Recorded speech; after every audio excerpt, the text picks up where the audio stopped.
Hello and happy Saturday afternoon. Hope everyone is well. My name is Fabrice. I'm the host of the Amateur Football YouTube channel, one of the best grassroots centre backs in the world. Yes, I've said it. How many times have I said it? Because it's the truth.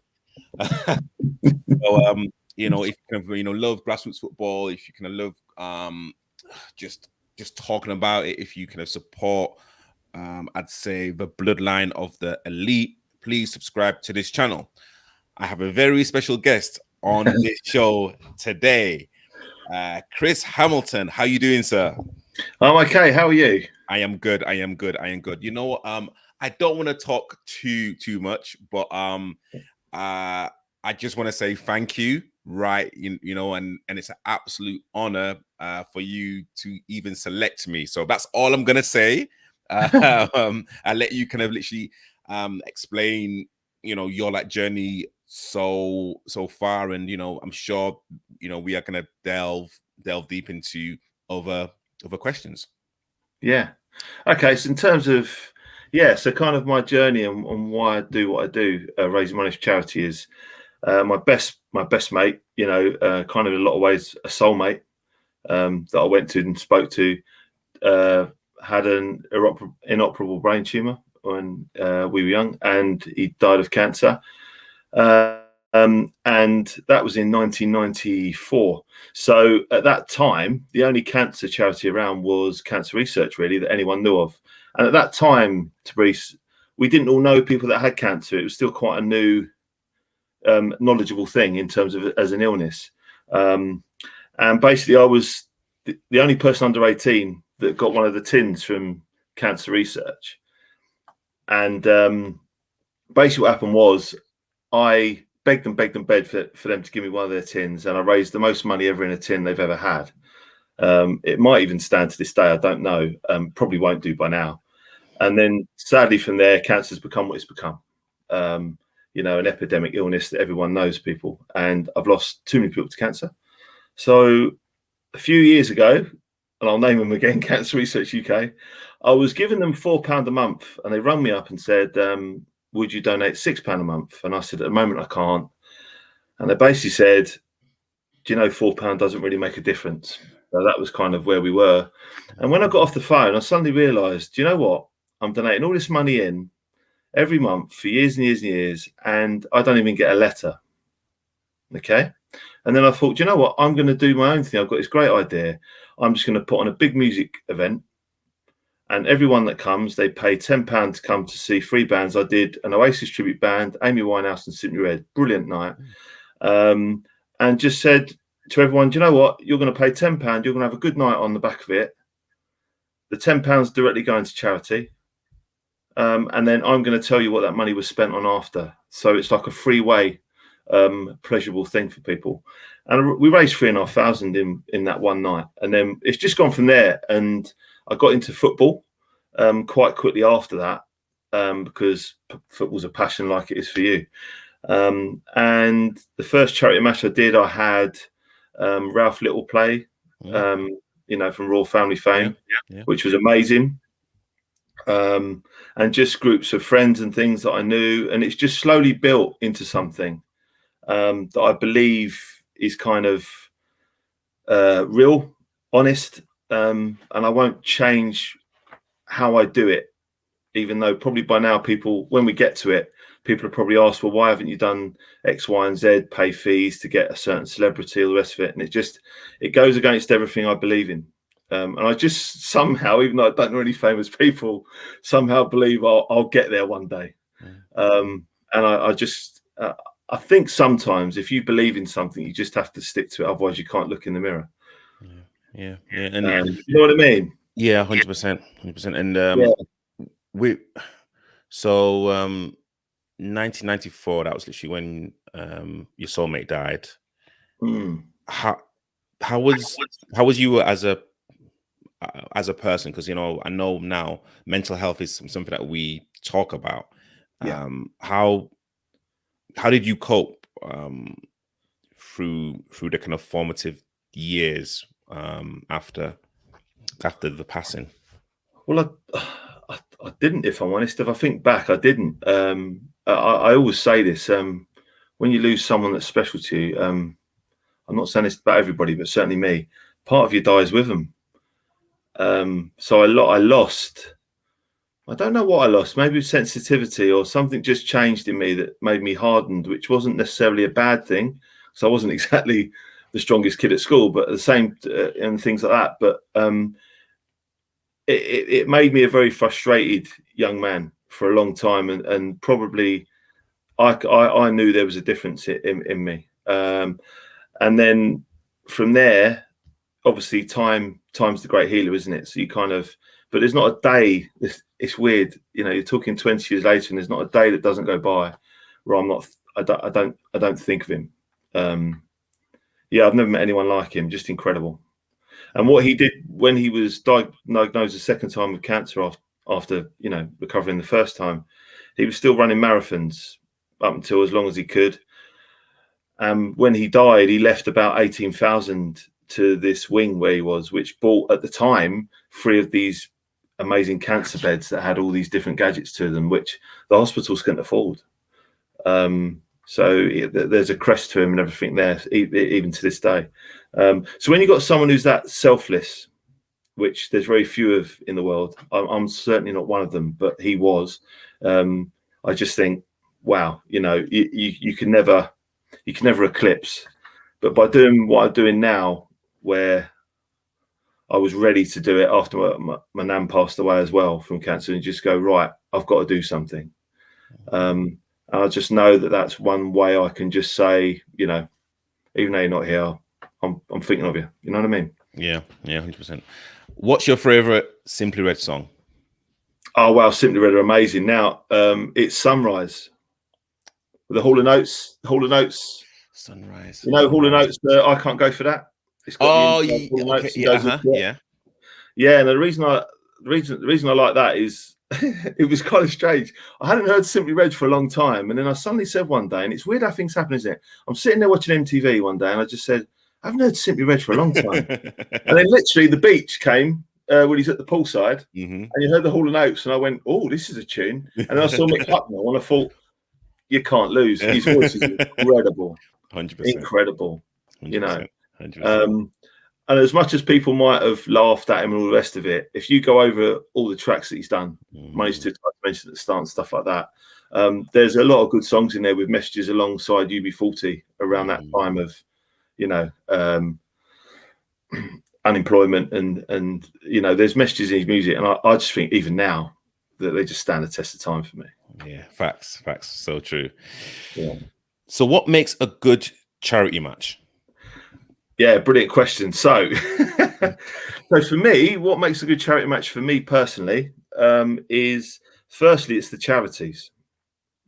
So a lot of charities, and I've spent a lot of time raising money for different charities. You learn very quickly that the big charities, they're not charities anymore. They're businesses, and that's not a criticism of them.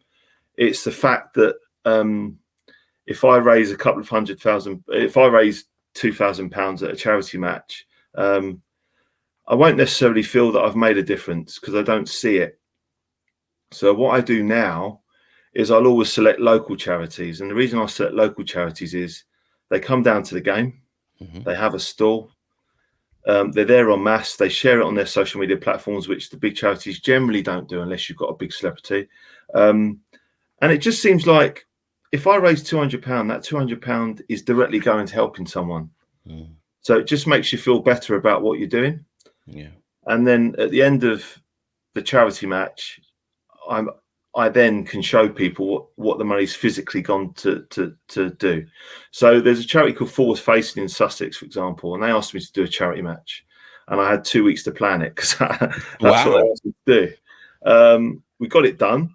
We raised I think it was about £250 or £300. It was very last minute, and they support all children of varying disabilities and their families by just giving them 3 days out to just forget about everything for a day. And I thought that's brilliant. And then what that money paid for was about 4 or 5 families with children with disabilities to all go to a special matinee Christmas panto together.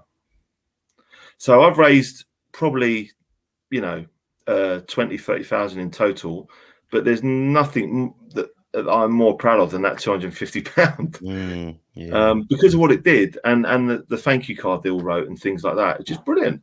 Yeah, so that's where I just maybe when I started doing my charity matches and I was going for these big names, to be honest, that's probably the first mistake I made, because reality is I don't know them, so there's no connection. And then I realised very quickly that by making it more localised, like I'm doing with the one we'll talk about later, Spreece, it's kind of, I already know I'm going to get probably double the crowd I had at ones where I've had celebrities, because people, I believe with a good charity match, you invest in local charities and then localise it to get people that will care and have an emotional attachment to the charity, for one. And it's about getting, which we'll come on to now, it's about getting the right people. So over time, there's a lot of people that have come and gone in my teams because they haven't got the right attitude. And by that, I mean, even when I get ex-pro footballers, celebrities, I often do cancer, and I'll have children that are either fighting cancer or beating cancer as mascots. So when anyone comes to my matches and they're ex-pros and very high level, first thing I say to them all is, it's not about you today. I don't want you to tell them even who you are. You hear their story, and that's all I want you to do. And as a result of that, and I can quote him actually, Simon Osborne, ex-Wolverhampton Wanderers legend, played at the very highest level. He was asked by a mutual friend, was there a charity match that stood out for you? And he mentioned the one that he played in for me, because two things. And he said, it wasn't about the charity itself, because sometimes people get obsessed with the advertising of the charity and not talking about what it's about. And then two, it wasn't about anybody apart from those kids and the charity. So if that makes sense, I'm kind of double edging the yeah. No, I mean, it makes perfect sense. Makes perfect sense. And you know, he loved it. You know, he loved it, and he said, normally I go to these things and it's about someone at the game who's playing, and they make it about them, or the charity makes it about them, and they lose focus on why we're all there. So there's certain things. You won't even see my company name or my name anywhere when I do these things, and I get had a go at for that. But I do that specifically because I'll let other people talk about me, because if I talk about myself, then I might come across the way I've seen it happen before. So Bobby Bowery was at a game, for example, and he said to me, I want to give my mascot a signed Palace shirt by all the first team players. And I just went, why are you asking me? He said, well, you're in charge. And I said, okay, yeah, of course you can. But the fact that he come and asked me and just didn't think, well, I can do that because I'm, you know, a pro player. And that's what it's about, to be. So when I get these players, I've got to a point now where I know what type of player I want, what type of attitude I want. You know, because I've asked you to plan the next game, haven't I? Yeah. You know that you're all there for free, every single one of you. And believe it or not, you'll actually stay longer because you're there for free than you would if I paid you. So true. So and true. I'm sorry to say that it's exactly what you're going to do, because you'll be invested in it, because when you're there, you'll see the care. And that for me is it. And it's trial and error. I've had 4 players cancel on me this week, right? But I've already got another 4 players. It's even got better to the point where the band Raksu are hopefully all coming down, and one of them's playing now.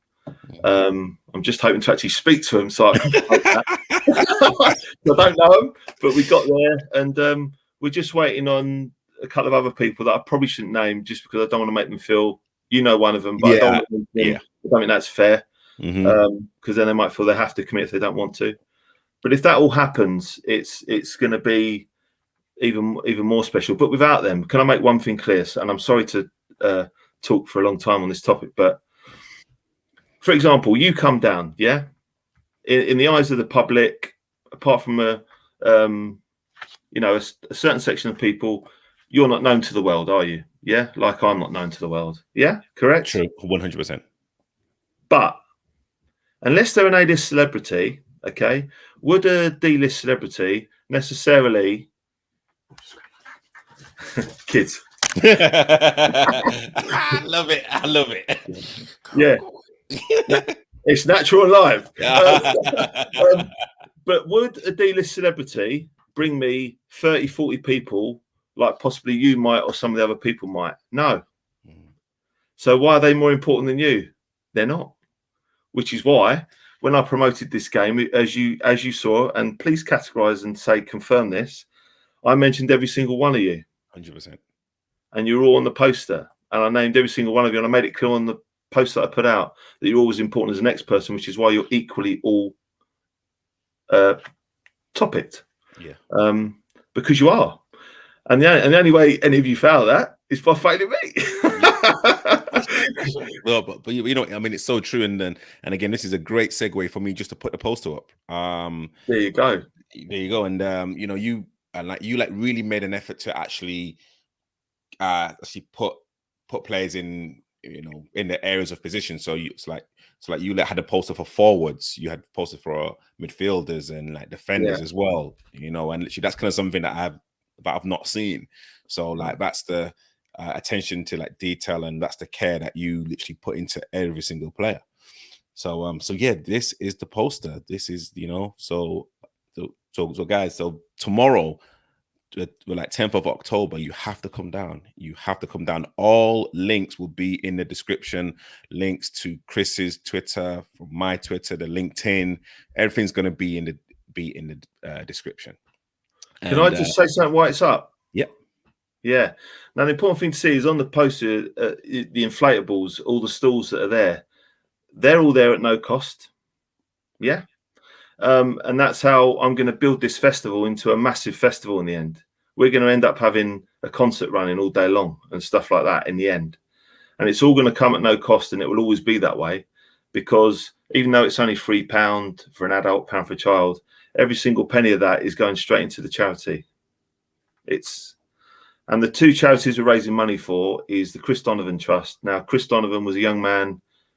A lot of people will know the picture. His face is in the corner above Andy Gray there, just under the Chris Donovan Trust. And he died 20 years ago. He was murdered, beaten to death by a group of youths on the Ewell bypass, just up from where Corinthian Casuals is. That's why it's significant.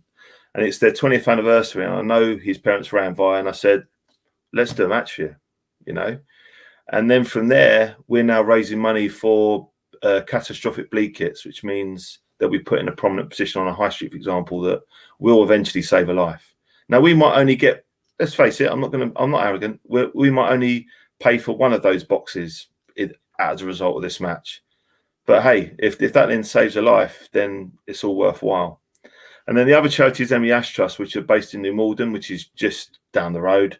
And basically, they're a childhood cancer trust where Emily Ash was diagnosed with cancer and survived.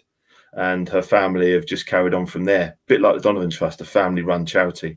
And basically what they do is they literally, like Forward Facing in Sussex, just put on events for any family that's got a child diagnosed or going through cancer treatment. And it's just they get full free days out funded by the charity that just say on that day, you can just forget about everything for a day. So again, raising 200 quid for them will mean 5 families will probably be able to go to a donkey sanctuary and do loads of stuff or whatever it might be. But anyone that comes down and anyone that's on any social media platform, I will be putting the pictures and advertising up. I announce, I'll show you exactly what the money went on, because we'll make a specific event that Emily Ash will run, and I will then promote that to say, this is where all your money went.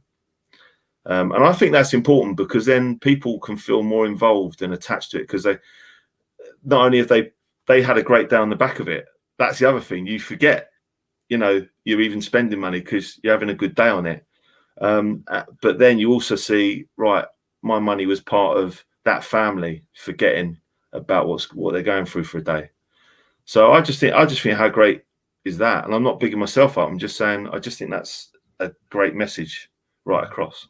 I mean, to be honest, like, you have to, well, let me big you up, because again, you know, it's kind of one thing thinking of an idea, but you know, it's another thing executing it and, like, you know, taking action and actually bringing like people together. I can imagine it's a kind of 24-hour project, and it's before, during, and even after as well. So again, I have to applaud you. Hey, thanks. I don't even hear that from your own wife, but there you go. But no, but no, it is about that, and that's why you will know, and that's why if I did get an A-list celebrity down to one of my things, I know then I'd keep them. You know what I mean? Yeah. And what if I stick doing this and I eventually get some big name? Not that I need big names, but I'm saying if I did get them or they wanted to, I know that it would be different for them as well. Yeah. That's the important thing. And I'm not discrediting Soccer Aid or all the other ones that pay players to play. At the end of the day, let's look at it logically. Say Soccer Aid, they lay out 100 grand to get all them players there. Just say they do. They then raise 13 million in a day. Yeah. So put your business hat on, and it's logical. Who wouldn't do that to raise 13 million to help people? Yeah. So plaudits to them. That's just a different level. But I believe in non-league football, first and foremost, and that's why I get the clubs involved. And eventually, when we get to a point where we're raising good money, I've already said to these non-league clubs, let us buy, like the youth team, a new strip or a set of balls that you've got to lay out that you don't have to, and things like that, and just put it back into grassroots, because it's important. 100%. And you've mentioned it a few times in terms of players. So so what's the criteria of the players that you choose? And again, from the elite to the non-league to the grassroots and the everyday Joe. So I research and stalk. So what happens is, say for argument's sake, let's take you as an example, yeah? Yeah. So on LinkedIn, somehow you came up, yeah? And I didn't search you, you just came up on the main feed or whatever it might be. Because I'm interested in football and stuff, they start to work out what you're looking at, and non-league football especially. And then I saw that you were planning a match with, I can name him because you did play with him, Jimmy Bullard. So straight away I go, I'm not going to get Jimmy Bullard, but this Tabrice, let's have a look at him. What's his story? And then when I saw what you were doing, and it was all about amateur football and stuff, I went, this guy's perfect. And same respect to you. Never in a million years did I think you'd say yes, because you've played with Jimmy Bullard. Do you see what I'm saying? I just don't picture myself getting people that play with that type of caliber of star. But you were the quickest to respond back and just go, absolutely. And to me, it was like signing an A-list star. And you might not think that, but that's how I felt. I was just like, I've got him. And what I do is I just look at, certainly now, because I'm invested in the clubs the grounds where I pick to play the matches. I study the club and I study the players that mean something, and then I go and see if I can get them. So Jamie Byatt's a good example of that, where he's the biggest Corinthian casuals legend, and in Brazil he's massive because that's where their roots stem from and everything. They're the most fantastic story ever in football history. And as a result of that, I've got loads of Brazilian people following me. Amazing. Just off the back of getting him in the game. I don't understand what they're writing to me, but I certainly just go, wow, this is incredible. So do I need A-list stars that might come and go, I need a big parking space for my flash car. I need X, Y, and Z. I need someone to catch my bubble gum.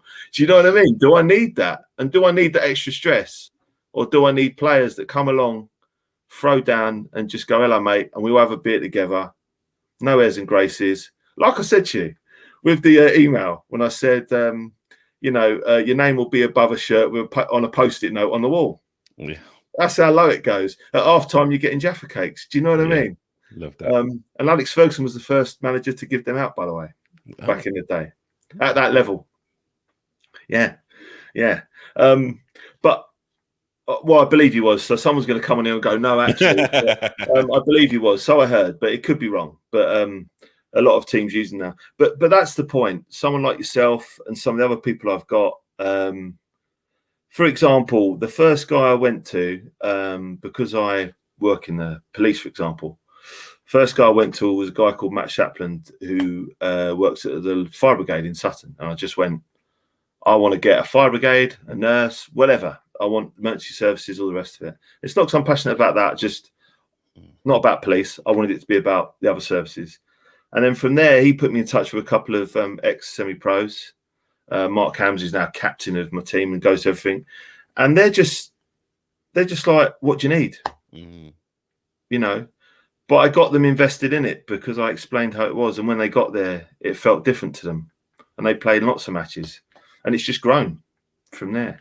And you'll be the same because I'll hypnotize you as well. And everyone else would be the same. But within that, like I say, there's a lot of trial and error. And there's a lot of years of frustration and patience where a lot of people let you down because it's free. On the day, they can ring you that morning and just go, I'm not coming. So that's the risk with not paying fees at the same time. But I'm prepared to take it, you know. Okay. But yeah. And I suppose, should I get onto social media for you? Yeah, I will literally. I was literally just going to talk about like the levels. I mean, so sorry, yeah. So I will write to, and I will try and get Jamie Redknapp. I'll write and try and get Ed Sheeran. I'll try because the one thing about me that annoys people is I'm like a market trader or a car salesman. I don't stop, but I get in your face and I'll try. I'm used to hearing no, you know. But I do try, you know. And Ralph Little was one of them that I can't take credit for. I had Ian Selly playing that game, ex-Arsenal legend who's played a couple of times. He's playing on Sunday, and he knows Ralph Little because Ralph Little actually plays within the Arsenal football legends team because he's an Arsenal fan and stuff. So they take credit for that link. That's no link from me. But just having him there and putting his face on a poster is a difference maker. Yeah, because everyone knows him, young and old. So I go after him. I don't get them generally. I don't. And a lot of people tell me I know X, Y, and Z, and then nothing happens. So I don't hold my breath. And that's why I then go, actually, when I've been around a lot of people, celebrity-wise, when I have been at things, not my things, but other things, I don't really like it anyway, you know, because I don't like how some people can be, you know. And I can't name names, but I've turned away a couple of celebrities who were instantly arrogant on the phone. And I just went, don't bother, you know. So they're the wrong people. Because that person then gets with that child who's going through cancer and tells them who they are. See what I mean? Yeah, 100%. Yeah, 100%. So there's plenty of celebrities who are of the right attitude. I just I haven't got them yet. Like for example, Jamie Redknapp's a good example of someone that you know, he's just genuinely a nice person. Yeah. And I just know if I could ever speak to him, then he would be invested. But I haven't had that opportunity. But there's not a lot of people like him. He's one specifically that always comes to my mind. You know, because Harry's the same. I've met Harry before. Just nice people. And that's it. I try, but I end up, you know, if for want of a better phrase, going to semi-pro level, amateur level, or whatever. But I don't care if you want to go out and do 10 minutes or you want to do 90 minutes. And I don't care what your background is or whatever. If you invest in it, I'll invest in it as well. And we grow together. And that's how it is. So I'm going to end up with 32, 34 people who, if then you play centre half and you play 3 times for me, say for argument's sake, someone like a John Terry or Rio Ferdinand says, I want to play them now. I'm seeing how big they're getting. Do you think I'm going to drop you and put them in? Nah. That ain't happening. No, but I'm saying from the bench. No, doesn't happen. They go on the bench and they learn and they have to come up the ranks like you all not you all do. I don't mean it like that, but I'm saying that they need to learn what it's all about. If they're not comfortable with it, bye. Yeah, I love that. The Queen and everyone. No, I love that. And then let's kind of talk about social media because you mentioned LinkedIn. How important has social media been like to you regarding just kind of organizing charity events, charity games, festivals? So first off, it allows far quicker research around what you want to find and do. So for example, with yourself, LinkedIn, and the way you know, we don't often like it, but there's times where it is useful, where it links to what you're liking or looking at, and then all of a sudden it gives you these people, throws them up, and just says, do you want to pal up with this person? And sometimes it can throw up someone, and you think, oh, I haven't thought of that. Yeah, okay, I'll give it a try. And that got me personally emailing with Gianluca Vialli, for example. Amazing. And sadly, Ray Clements before he passed away. But they were both. Gianluca Vialli was a funny one because he sent me his personal email, which is like this big Italian email that I think I typed in 10 times wrong, so it kept throwing it back, and I eventually got it right. And he was really nice. And he even this is the point. He was a celebrity that replied. Most of them don't even reply to me to say no, you know. And he replied and just said, "Football's not my bag anymore. I'm just a golfer." Wow. And I thought, fair enough. Yeah, that reply, whoa, you know. But that's the power of social media. And also, when you look at advertising so much cheaper for me now. When I did my first event, although it was 2016, I think, something like that, you know, I printed off loads of posters and went shop to shop and flats to flats going, what about this? Now, realistically, as a result of that, I probably got one person interested, doing 4 hours overtime on top of my full working day. So I did it after work and stuff. Do you know what I mean? And yet now I can press a button and I get 64 shares. So that's the power of social media in a really positive way. I won't advertise it too much, but they are saving a lot of people a lot of money with advertising. If you've got the right people to share it on for. 100%. And of course, if they don't have this kind of outage that happened a couple of days ago, but hey, you know, I mean, it happens. It's technology, isn't it? Yeah, and it's worldwide, isn't it? So they're going to have these things and find excuses for them. But you know, it's been a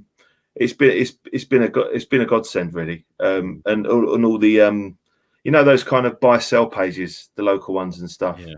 So I've even had people with this event because they've seen it and obviously thought, whoa.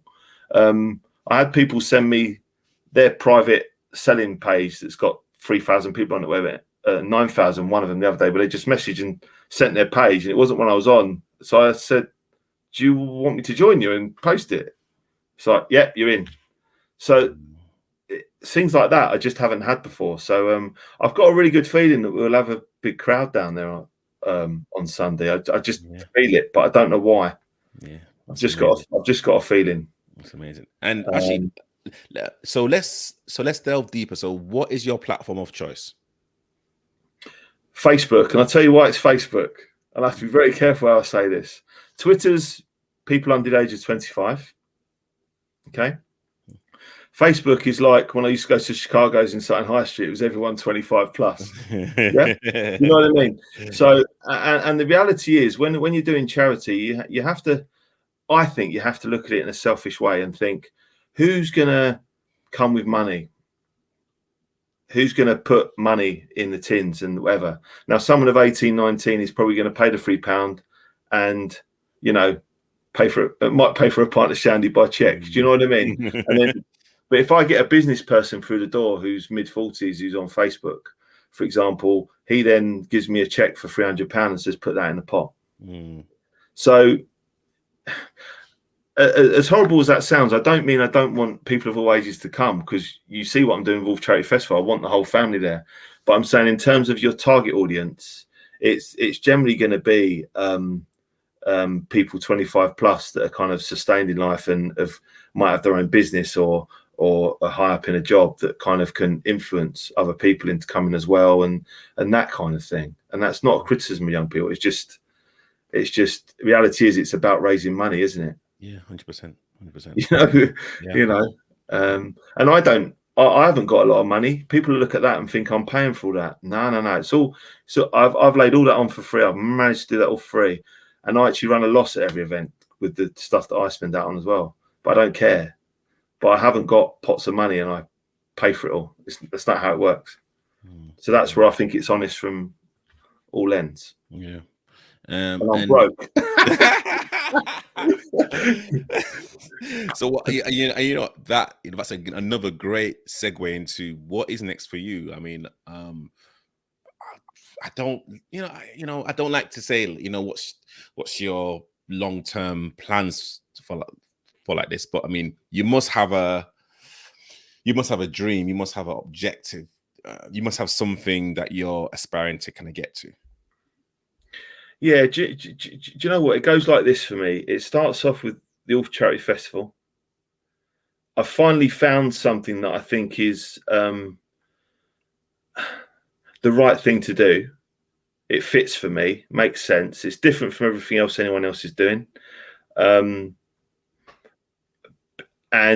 I just think that with that, if I can build that into something like some of the festival type events I've been to, then I think that could be something on its own. Whereas I've done other things, for example, with a lot of football grounds, once you take the football pitch out, you haven't got any space left. Mm-hmm. So where you get a ground where you've got that extra space, all of a sudden my eyes lit up and I went, oh, I can see what I can do here. And if I can build on that year on year, because it's going to be an annual event, like I said to you, the dream would be in a couple of years' time to have proper festival with music and have everything going, and then doing what something like the Feasty Fest does in Cheam, where you have 17,000 people at something, and not that we get that many, but I'm saying you raise in it a significant amount of money. So my dream would end up being, for example, that Ulf Charity Festival would then pay for fund a whole day at a hospice, for example, something like that, where every year you, me, and everyone involved, we fund a whole day of care. That kind of thing, that level. Now I'm talking probably in the 50,000 there, just for a day at a hospice. People don't realize how much it costs. It's probably in those kind of numbers. And then from there, my dream would be to just keep growing it into something that, I suppose could eventually be, I don't know, a league stadium or a Premier League stadium, and just do the whole bit, and just, but have you out there because you've grown with it, so that you're a story. It's not about me, but about them people that support me from the beginning, that go out there and play against, I don't know, Figo or some of these players, and make it a dream for people. But the most important thing is, if I'm going to go anywhere, I've got to stick to my principles and what I believe in. A lot of people change them when money's involved or someone's involved, and I just won't do it. So if that means I stay doing what I'm doing now and we raise a couple of thousand each time, then I'll stay at that level. If going above means, something different, then I just won't do it. Fair dues. Basically. But I'd love it to be as big. I'd love Ed Sheeran to mention me at a concert. You never know, honestly. Listen, if Jamie Redknapp is watching this, if Harry Redknapp's watching this, come on, please give Chris a tinkle. And again, all of Chris's details will be in the description below. And again, please give everyone your contact details. Yeah, so for example, the website, and it's a very basic website, it's www.communitytogether, United is spelled UTD.org.uk. And probably an important thing to mention is that is a community interest company, which means I'm not for profit. Now, people might ask, why did you become a company? I had to become a company. So as I've got bigger sponsors coming in, that's how the invoice and write off the justification. So they need that. So that's why. And my mobile number is 07934 517 462. Now the reason I look down at that is I haven't had it long. But basically, yeah, it's as simple as that, and that's why it's nuts and bolts. It's just that simple. It's a page that shows you what's coming up. And my next event's on there that's happening in December. But do you want me to quickly just talk about what the plans are? Yeah, why not? Definitely. Yes, if we've got time, you don't mind. So, like, for example, next year, there's going to be a match which will feature a full female game and a full men's game. And that's literally going to be raising money for mental health. And it's going to have fire brigade, everyone, and it's about supporting key workers' mental health specifically with everything that's gone on. Yeah. And yeah, and I do music and comedy nights and stuff, and I want to get into that again. But I really want to make every event probably going to become just an all for charity festival and look to put them in different non-league clubs and rugby clubs and things like that, and just try and build that name. Because the worst thing, Tabrice, is you start something with a name, someone tells you can't use it or something happens, and then you have to keep changing, and you have to start building a community every time. Mm-hmm. Do you know what I mean? So what I found was I was originally called All for Charity, and then I realized I couldn't use the word charity if I wanted to register as a company or whatever, not for profit. Can't use the word charity. And then I lost that name and sat there, and 2 minutes later went Events to Help. Brilliant name, great. Then they tell me you can't use the word help. Wow. So then Community Together United just come together. And that's when I started to really I got ill a few years ago as a result of doing what I do. And basically when I was having these big ideas, and what getting ill helped me to do through mental health was it helped me to stabilize and be realistic, and then just go, I'm not getting ill again, so I'm going to do it the way I know, not get above my station and just work on it. So that's where we are now with All for Charity Festival, where it's just like when players have cancelled this week, I haven't got stressed. 3 years ago, I would have kicked the TV over or something, but not now. I'm just like, I'll get another player. Yeah. And so now I've got a format, and people know now they just look for All for Charity Festival each time, and you can follow that and just see, for want of a better phrase, see when it's coming to your town, if you know what I mean. A bit like the fake festivals that go on all over the country. Hopefully it'll go align with that somewhere, that kind of format, because I love that. And hopefully that'll be it, and we just grow and people follow it. Amazing. And again, guys, contact details will be in the description. And one more time, I'm literally going to put up the poster again. And again, Chris, literally tell them exactly where this game is going to be. Sell it. Go on. Yeah, come on, man. So at the end of the day, it's All for Charity Festival. So you've got the big football match. So you've got some ex-pros from Corinthian Casuals, ex-pros from Kingstonian, and some other ex-pros you can see on the poster. So you've got Ian Selly, ex-Arsenal, my big man Tabrice here playing in the match. You've got John Solarco managing one of the teams, which was a massive coup for me. An absolute legend. Ricky Newman, who actually lives not far from me, and he's plays in my games now. He's ex-Palace and Millwall. Jamie Byatt, he's right in the centre there. He looks a bit like me. He's literally a cult hero, and Adam Thompson behind him for Kingstonian. He's stopped playing for them, but he's now their equalities officer down there. So he's doing some great work around that. So he's a legend on his own. And Carl Wilson-Dennis used to play with the legendary Bobby Traynor. He used to play with Bobby Traynor, and the work that guy gets through is incredible. There's just loads of players there, but the point is they're then playing with people like Tabrice, like just general members of the public that are just there for the right reasons, and it's just great fun. And then you've got all them stalls. You've got face painting. You've got Build Your Own Bear, which I buy up. I've got it behind me here. So Emily Ash's stall is building bears. And the big inflatables and everything else. And inflatables is £8 unlimited wristband. Now you've got kids to Brees and I have. Yeah. You go to inflatables and it's £3 to go on a slide 3 times, and a minute later they're pulling at your trousers. So to do £8 all day from 11 till whenever, just incredible. And what we've also included now is Marty Donovan. He actually owns his own, runs his own radio station called Medway Radio, which is a really brilliant station where you actually call up and pick the songs that he plays. I think it's a brilliant idea. Yeah, 100%. And he's doing a big after party, which you're staying for.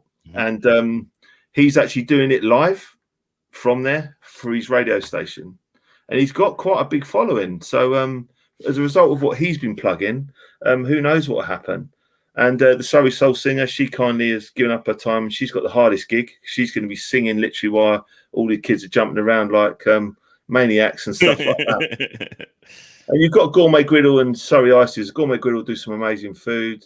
Nuts About Balloons, I must mention them quickly. So they're doing all these balloon things for me for free. So when we walk out, there's going to be a big balloon thing behind us of gold and black to signify in memory, and gold for childhood cancer.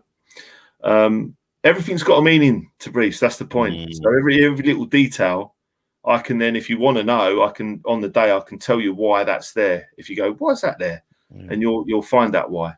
So it's done to that level. And I've got the sponsors at the bottom. You know, I mean, United Business Group came in and they're sponsoring your team. Well, they actually sponsor the Corinthian Casuals ground. It's actually called United Business Group Stadium. And I met them through some friends, the Donovans, and yeah, they're just incredible people. But look at it, it's £3 an adult, it's £1 a child. You know, you're not going to get anything cheaper than that anywhere else. It is that cheap because of everything we've gone through in the last 2 years. I want people just to be able to, now you're in a position where you're brave enough and feel confident enough to come out, just come out and just have effectively, if you think about it, £3 out, just a free day. Having beers, watching your kids jump around like watching a match. Do you know what I mean? 100%. And that's what it's about. So I've done it that cheap for that reason. It won't be that cheap next year because it is about raising money. But this year was about getting it out there, hoping people come along, and then we just build, you know? Yeah. And I just want to say, I hope I do my team proud. I'm definitely looking at a clean. Well, I say a clean sheet, but because again, I want it to, I want to win. So there's like going to be some, really meaty challenges. Again, I'm just saying, but of course, everything above board. So, but no, honestly, I'm really looking forward to this. 100%. I am. Yeah, and we've had those conversations, Therese, but when you get there, honestly, and I'm not bigging myself up because I just don't do it, but I'm telling you, when you get there and you see the way everything's done and you see why it's all there, I just can't see how anyone won't want to play again, because it's not about me. It's about what you're doing it for. Help other people. Simple as that. Yeah. Chris, honestly, it's been an absolute pleasure, and I will be seeing you tomorrow. I'm seeing tomorrow bright and early. I'll literally have my Lucozade, and I might have to also hire my own physio as well. But no, honestly, so I'm going to be so much fun. And again, thank you so much for contacting me and asking me to play. I mean, 100%. It was a no-brainer, 100%. Like, I didn't even have to have time to think, which a lot of people who like know me know that I don't think a lot anyway. So hey, like it was amazing. So like, thank you so much. Yeah, no, thank you, and thanks for this. It's amazing. We've gone on too long, haven't we? No, we haven't. No, I mean, I wish we listen. This isn't going to be like one of many. Literally one of many. So again, thank you for like spending like 48, 49 minutes. So honestly, thank you so much. Yeah. So guys, as I said before, all of the details are going to be in the description. Again, please like. Please subscribe, please follow, please contact, do everything that you have to do to get involved with like Chris, with his charity work, football, music. Like let's kind of make this like project, this kind of festival, one of the biggest in the UK. Actually, let me not just say UK. Let's say Europe. Let's aim big. So yeah, honestly, I cannot wait. And and again, guys, thank you guys for watching. My name is Therese, one of the best. Oh, see, I said the best before, but like now, I am the best grassroots footballer around, centre back. Yes, I've said it again. Thank you guys for watching, and I'll see you guys later. See you later.